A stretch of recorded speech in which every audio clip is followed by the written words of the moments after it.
जिन लोगों की कुव्वत मुदाफ़त कमज़ोर है या फिर वो ख़वातीन जो थकी थकी रहती हैं, जिनको मैदे के मसाइल हैं, खून की कमी रहती है, उनके लिए पोटो की एक नहायत ही शानदार रेसिपी लेकर आई हूँ। स्मेल फ्री पोटे बनाकर तैयार करेंगे, आपको खाकर मज़ा आ जाएगा। सबसे पहले हमने इसको वॉश करना है। बाउल में डाल देंगे तमाम पोटे और इसके अंदर सफ़ेद सिरका डाल देंगे 4 से 5 चम्मच, आधी चम्मच नमक डालकर पानी डाल देंगे और यहाँ पर इसको तकरीबन 10 मिनट के लिए इसी पानी में रहने देंगे। इसके बाद इसके ऊपर से मैंने येलो कलर की परत उतार ली थी, अच्छे से पोटो की मैंने सफाई कर ली थी।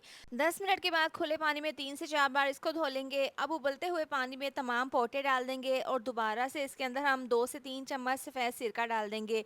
अच्छे से इसको हमने मिक्स कर लेना है और इसको तकरीबन 2 से 3 मिनट के लिए तेज़ आंच पर उबाल लेना है। इससे क्या होगा, इसकी तमाम स्मेल दूर हो जाएगी, अच्छे से इसकी सफाई हो जाएगी। तो उबलने के बाद इसको दोबारा वॉश कर लिया था। अब बाउल में डाल देंगे तमाम पोटे, 2 चम्मच लहसुन अदरक का पेस्ट, 1 चम्मच नमक, 1 चम्मच पिसी हुई लाल मिर्च डाल देंगे, 1 चम्मच कुटी हुई लाल मिर्च, आधी चम्मच हल्दी पाउडर, 1 चम्मच धनिया पाउडर डाल देंगे और साथ ही इसमें डाल देंगे ज़ीरा पाउडर आधी चम्मच, रेड चिली सॉस 2 से 3 चम्मच डाल देंगे और यहाँ पर तमाम पोटों को अच्छे से कर देंगे मैरिनेट। ये मैदे के मसाइल के लिए बहुत ही फ़ायदेमंद रेसिपी है, आप इसको हफ्ते में एक बार ज़रूर बनाकर खाया करें।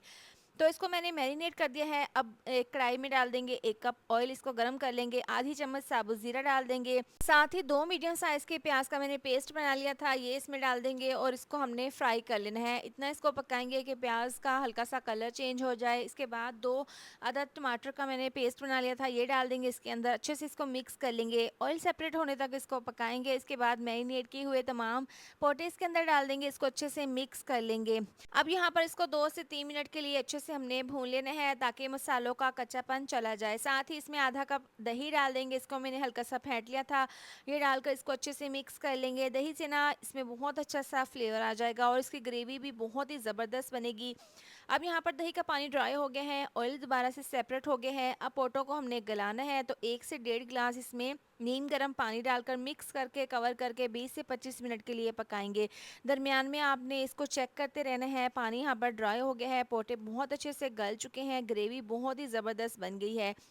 खुशबू के लिए पिसा हुआ गरम मसाला, हरा धनिया, हरी मिर्च डालकर यहाँ पर इसके अच्छे से भुनाई कर लेंगे। तो लीजिए माशाल्लाह से आप इसकी फाइनल लुक चेक कर सकते हैं। बहुत ही ग्रेवी वाले मसालेदार और बहुत ही ज़्यादा हेल्दी पोटे की रेसिपी बनकर तैयार है।